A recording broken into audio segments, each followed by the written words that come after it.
Faire son service militaire en Israël. Alors, pour certains, ça fait rêver. Pour d'autres, on préfère faire ses études avant. Il y a beaucoup de possibilités.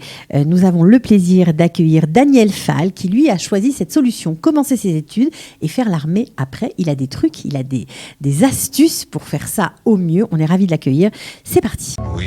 Tzahal Connection, tout savoir sur Tzahal grâce à d'anciens soldats qui nous parlent de leurs unités. Daniel Fall, bonjour. Bonjour. Comment ça va ? Ça va super. Bon, alors nous, on est super contents de vous accueillir parce que d'abord, vous avez un bel uniforme. Qu'est-ce que vous faites dans la vie ? On va commencer comme ça. Alors, je suis ingénieur industriel dans l'armée de l'air. Ok. Et vous avez fait un programme Atoudaï. Voilà, le programme Alors, Atouda. on va essayer d'expliquer comment ça fonctionne. Qu'est-ce que ça veut dire d'être Atouda ? En fait, Atouda, c'est devenir officier dans l'armée, officier en ayant fait ses études au préalable. Pas faire l'armée tout de suite. Voilà, officier académique. Exactement. Alors, il y a plusieurs solutions, il y a plusieurs possibilités. Vous avez choisi de faire une académisation, j'espère que je l'ai bien dit en hébreu. Académisation. Voilà, ça veut dire commencer ses études sans être forcément Atouda, ça veut dire sans avoir un accord avec l'armée. Exactement. Et après, intégrer l'armée. Exactement. Mais on va commencer par le début. Qu'est-ce que c'est que Atoudat Oli ? Alors, Atoudat Olé, Betsem, en fait, c'est un... Il faut se rapprocher un petit peu du micro, voilà, c'est mieux. Alors, Atoudat Olim, c'est une possibilité pour tous les Olim Khadashim de repousser le service militaire. Tout simplement. Ça, c'est un srout. Voilà, c'est un droit qu'on a en tant que Olé Khadash de repousser le service militaire le temps d'une licence ou d'un diplôme d'ingénieur de 4 ans, ou même les études de médecine, on en parlera plus tard. Voilà, c'est un droit qu'on a. D'accord, donc pour ceux qui à 18 ans ne se sentent pas prêts, parce que peut-être ils sont arrivés à 17 ans, ils ne connaissent pas encore la société israélienne, ils ont le droit de rentrer à la fac, de faire leurs études, et après seulement de faire l'armée. Alors pour le coup, dans ce cas-là, ils font l'armée tout à fait normalement, 3 ans comme tout le monde. Exactement, après ça on fait 3 ans, donc un Atoudat peut très bien faire ses études, et après faire son service obligatoire. Il aura le même temps qui était convenu à 18 ans, avant de faire ses études. Il peut même là-bas être combattant, il a droit. Il peut être travailler dans les bureaux, mais on ne lui assure pas de travailler dans le secteur qu'il a appris à l'université. C'est ça, donc c'est vraiment simplement un report et point. Exactement. Ok. Alors, Atouda Académie, ça veut dire quoi ? C'est officier académique en fait, officier académique, exactement. La différence ici, c'est que ce n'est pas qu'un report. Je m'explique.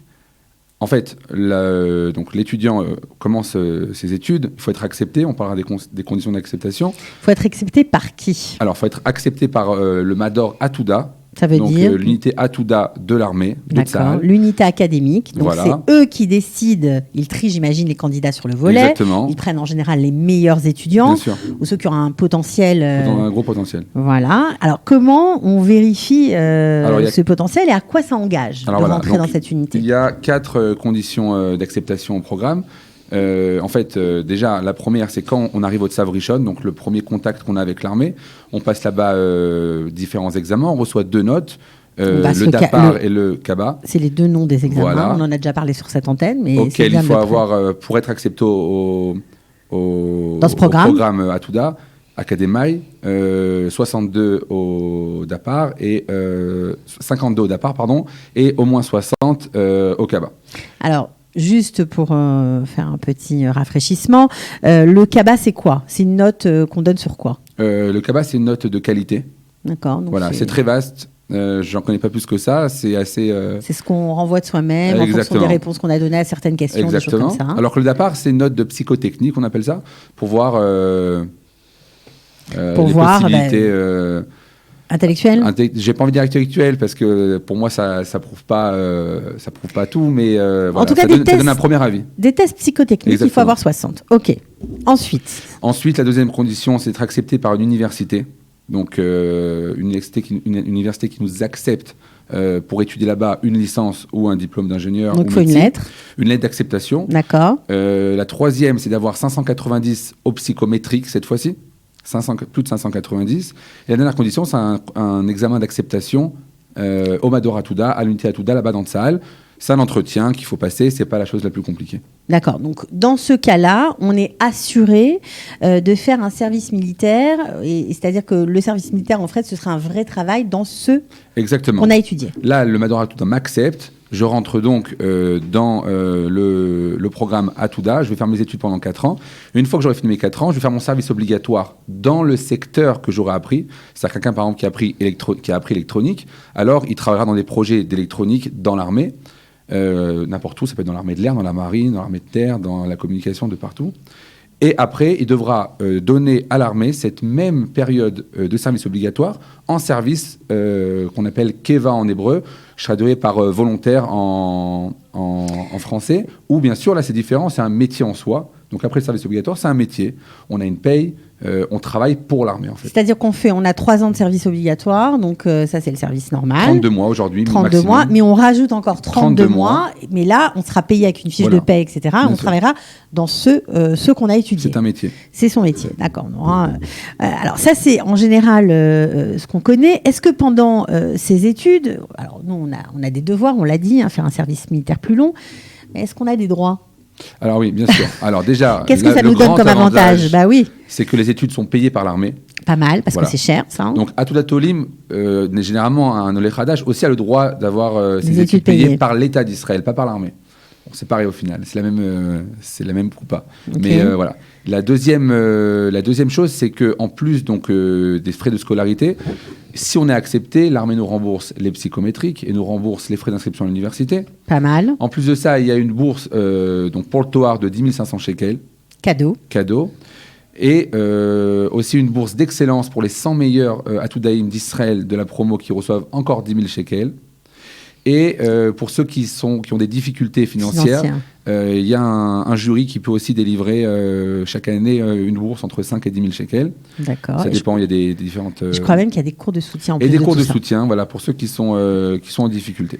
Bon, en général, ça Ouais. ne doit pas arriver souvent parce que bon, ils sont triés sur le volet, donc possible. ils doivent plutôt être bons, j'imagine. Alors ça, c'est les 2 parcours classiques. Maintenant, comme vous êtes francophone et que vous nous aimez bien, que vous avez envie de donner aussi un coup de pouce à ceux qui nous regardent et qui ne connaissent pas encore toutes les possibilités de la société israélienne et notamment de l'armée, il y a ce qu'on appelle la procédure d'académisation. Alors, qu'est-ce que c'est que ce mot barbare ? Alors, en fait, voilà, je vous donnais l'exemple.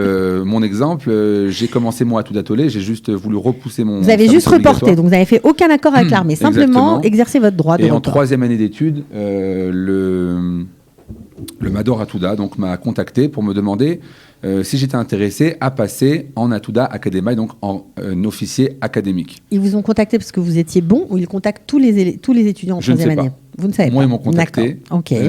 J'espère c'est parce que j'étais bon. Ils m'ont contacté et donc j'ai... Vous étiez au Mahronlev, en génie industriel. J'étais au Mahronlev, en génie industriel. Et ils m'ont proposé de passer en Atouda Académie. Ils m'ont expliqué donc toutes les obligations que j'aurais, donc ce que je viens d'expliquer. Et donc, j'ai accepté. En fait, je suis devenu donc un Atouda Académie qu'on appelle, pour faire la part des choses, qu'on appelle académisateur, académicien. D'accord, bon, c'est une traduction un peu bizarre, ça veut dire que vous avez intégré le programme après coup, en fait, tout simplement. Et donc ça, c'est une possibilité offerte à tous les jeunes qui ont envie, qui ne savent peut-être pas quand est-ce qu'ils vont faire l'armée, ce qu'ils vont y faire. Ils ont besoin peut-être de réfléchir un peu plus. Donc ça, c'est une possibilité. Alors, ce qu'il faut savoir, c'est qu'en général, quand on choisit cette possibilité-là, on ne peut pas être combattant. Il faut faire un trait, il faut faire un choix. Il y a des cas isolés, mais en général, dans 99,5% des cas, quelqu'un qui a fait Atouda Académie, il a décidé d'être un officier académique et non pas un officier combattant. Alors, ça veut dire qu'une fois qu'on finit sa licence, sa 3e année d'études, on rentre directement à quel grade dans l'armée ? Au 4e année. Dans 4e année, oui. On rentre en quel grade ? Alors, on rentre à l'armée en tant que Kamas, s'appelle. C'est une académie. Ok. Et là, on sort directement en cours d'officier. Donc, on nous envoie en cours d'officier à Bad Echad, à côté de Mispiramon. Et là-bas, donc, on sort de Bad Echad lieutenant. Ok, lieutenant, c'est Segen. Segen. Et après 3 ans en tant que Segen, on devient Seren, capitaine. D'accord. À la fin de capitaine, généralement, c'est le temps où donc, notre service qu'on a... Le service obligatoire est terminé. Et Keva aussi, c'est terminé. Et donc là, on décide est-ce qu'on fait carrière dans l'armée ou pas ? Est-ce qu'on continue ou pas ? Moi, j'ai décidé de continuer. Ouais. Mais après, c'est un choix personnel. Pour vous, ça a changé ? C'était une donne importante d'avoir eu cette possibilité-là ? Ah oui, pour moi, ça a changé beaucoup de choses. C'est une opportunité énorme. Juste un exemple, à l'âge de 25 ans, j'étais donc jeune capitaine et on m'a déjà donné un projet à gérer de plusieurs millions de shekels. J'avais 25 ans. Pourquoi ? Parce qu'il n'y a pas d'autres personnes, c'est à toi de le faire. Tu es officier, bonne chance, on compte sur toi. On nous apprend, on nous donne des responsabilités énormes. Quelque chose qui ne vous serait jamais arrivé dans la vie civile. Je ne pense pas, à 25 ans, j'avais déjà 8 personnes en dessous de moi. Ouais, je ne pense pas qu'on donne comme ça facilement à quelqu'un de 25 ans qui sort de son diplôme de gérer autant de personnes rapidement à un tel âge. Donc voilà, donc ça c'est des possibilités énormes. Donc vous gagnez en expérience, vous êtes payé moins bien que dans le privé évidemment. Moins bien que dans le privé. Beaucoup moins bien, il paraît beaucoup moins bien. Je dirais pas beaucoup moins bien, moins bien. C'est pas la moitié. Mais il y a d'autres avantages. C'est pas la moitié du salaire ? Non. Ah, 3/4 ? Dans mon secteur en tout cas, c'est pas... D'accord, donc c'est moins bien, mais c'est moins bien, mais il y a d'autres avantages qui font qu'au final, c'est un autre choix de vie. C'est différent. Quel genre d'avantage ? Par exemple, 25 jours de vacances dans l'année. Par exemple, c'est rare en Israël, c'est pas de partout.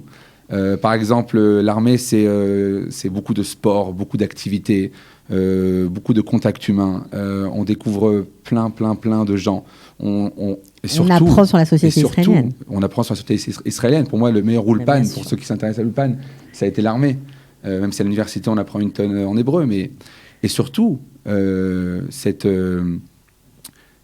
don qu'on fait à l'État d'Israël. Voilà, pour moi, c'était très important pour travailler pour le drapeau.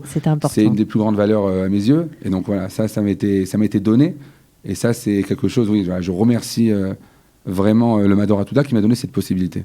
Ouais, donc je comprends que c'est important et j'imagine que votre discours va toucher beaucoup de jeunes qui se posent peut-être des questions en ce moment. Alors, c'est possible de contacter ce fameux Mador Atouda ? On peut les appeler ? Bien sûr, on peut les appeler. On va mettre le lien sous la vidéo, peut-être. Exactement. D'accord, donc vous cliquez, c'est facile, vous appelez, vous vous renseignez. Il y a un site internet aussi, donc vous pouvez poser toutes les questions. Alors, juste avant de se quitter, parce qu'il y a plein de gens qui sont en train de passer les psychos, qui viennent de les passer, qui ne savent pas exactement ce qu'ils vont faire de leur vie. Quels sont les secteurs les plus demandés au sein de l'armée ? Alors, au sein de l'armée, il y a 3 grands secteurs. Le premier, c'est l'ingénierie. Donc, on a l'ingénieur électronique, génie civil, informatique, bien évidemment. Il y a des grandes unités.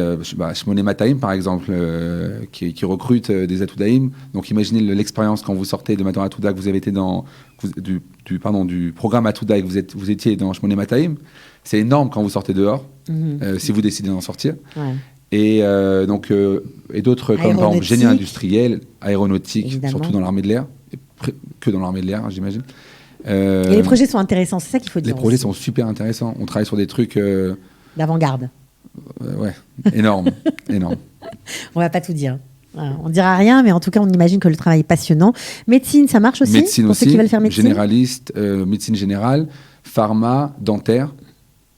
Et bien sûr, après, tous les diplômes de droit, économie. Ah oui, ça marche aussi, ça. Droit, économie, sciences sociales, ça marche aussi. Bien sûr, il y a tout un corps de métier là-bas dans l'armée, dans le droit. On a besoin d'avocats, on a besoin de jurors, on a besoin de tout. Bon, alors on comprend qu'il y a beaucoup d'avantages. On a ressenti que pour vous, c'était vraiment une chance. On souhaite en tout cas à tous ceux qui ont envie de s'intéresser à ce programme de s'y pencher de plus près. On vous remercie beaucoup d'être venus. Et Batzlacha pour la suite alors. Merci Batzlacha vous aussi. Ciao. Tzahal Connection, tout savoir sur Tzahal grâce à d'anciens soldats qui nous parlent de leurs unités.